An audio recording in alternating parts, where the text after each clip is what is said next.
সেটাই তো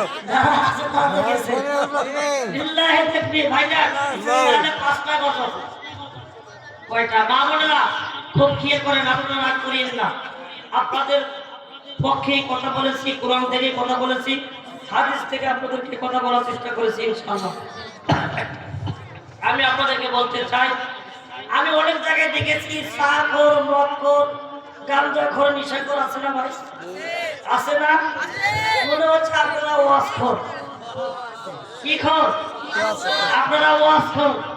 আল্লাহ আপনাদেরকে কবুল করুন দিনের জন্য। আমি দোয়া করি আল্লাহ আপনাদের আমাদের সবাইকে জান্নাতের মালিক বানিয়ে দেন। শুকর করি আল্লাহ আমাকে। পৃথিবীর জমিনে এ ভাই শোনা এই বসেন, এই বকরে মাথা ওই যে মাস্কের এই সোনামণি এই গভীরভাবে খেয়াল করেন। যে দাবি করেছিল আনা রব্বুকুমুল না চা খাবো পাঁচটা গজব না ভাইয়া এতগুলো লোককে যদি খাওয়াতে পারেন তাহলে আমি খাবো ইনশাআল্লাহ। ঠিক কিনা বলে কারণ ভাই অনেক লোক তার ভিটামিন কি স্টেজে ওঠার আগে অনেক নিকা দেখছেন না? আমি সেগুলো কিছু দেইনি, কারণ আমি তো আল্লাহ পাকের শুকরিয়া আদায় করি। মুসলমান ভাই আমার দিকে খেয়াল করেন, আমি ছিলাম কোথায়, আমি ছিলাম কোথায়, আল্লাহ নিয়ে আসছে কোথায়।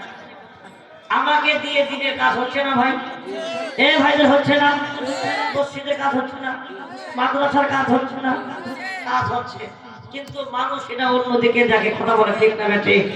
এ ভাইদের আমার মতো লোককে রাস্তাঘাটে নাই, যাত্রা প্যান্ডেলে নাই, সার্কাসের প্যান্ডেলে নাই, অনেক আছে কিন্তু ভাইদের আল্লাহ যাকে সম্মান দেয় সে সম্মান পায়। এ ভাই কে কি বলবো ওটা দেখার টাইম নাই, এখন সামনে আগে যাওয়ার সময় কথা বলে। ঠিক কিনা মুসলমান ভাইজান?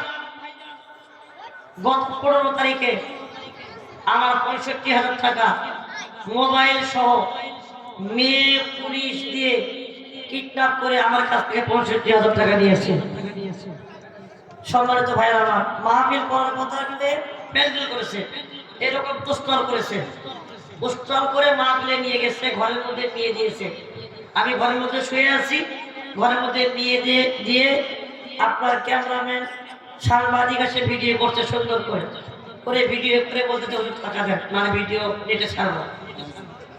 দেখেন মানুষ কত বেয়াদব। আমি আপনাদের কাছে বিচার দিলাম, আমার কাছে 65,000 টাকা নিয়েছে কয়েকদিন হলো।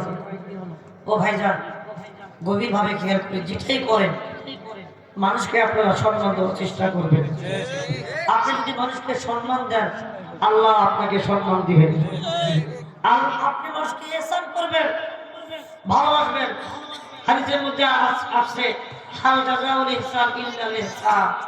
আপনি যদি কাউকে ইহসান করেন আল্লাহ আপনাকে ইহসান করবে। কথা বলে ঠিক না ঠিক? কিন্তু ভাইজান দুঃখজনক ঘটনা, আমার মর্মাহত ঘটনা, এই 15 তারিখের ঘটনা, এটা আমার সারা জীবন মনে থাকবে। আর ভাই যে নারীগুলো আমাকে মারছে, শুধু মাথা আর কানে এতগুলো চর মারছে আমাকে, কঠিন অবস্থা যা বলা যাবে না। আমি আল্লাহর কাছে বিচার দিয়েছি, আল্লাহ যারা আমার নামে প্রতারণা করে এরকম কষ্ট দিয়েছি আল্লাহ তুমি তাদের বিচার করো। কথা বলে ঠিক না ঠিক? আল্লাহ তুমি তাদের বিচার করো। যারা কোরআনের কথা বলতে গিয়ে হুজুরদেরকে হয়রানি করে, জুলুম করে, আল্লাহ তুমি তাদের বিচার করো। কথা বলে ঠিক কিনা? আমার দুনিয়া একটা কথা আছে, জারহুল কালাম ইলা জারহুল সিয়াম। বাকি যখন কিরুকে যখন সে সব বেহতর হয়, কথার আঘাত তীরের আঘাতের চেয়ে কষ্টদায়ক। কথা বলে ঠিক কিনা? ছোটবেলায় কিতাবের মধ্যে পড়েছি কথার আঘাত। এ ভাই তীর দিয়ে আঘাত করলে কিছুদিন পরে ওই আঘাতের ব্যথা ভালো হয়, কিন্তু কথার আঘাত কিয়ামত পর্যন্ত মনে থাকে। কথা বলে ঠিক না ঠিক? এই আঘাত আমার মনে থাকবে কিয়ামত পর্যন্ত। যতদিন আমি বেঁচে থাকবো তাদের জন্য বদদোয়া করব। আমি দোয়া করি আল্লাহ তাদেরকে হেদায়েত দান করুন।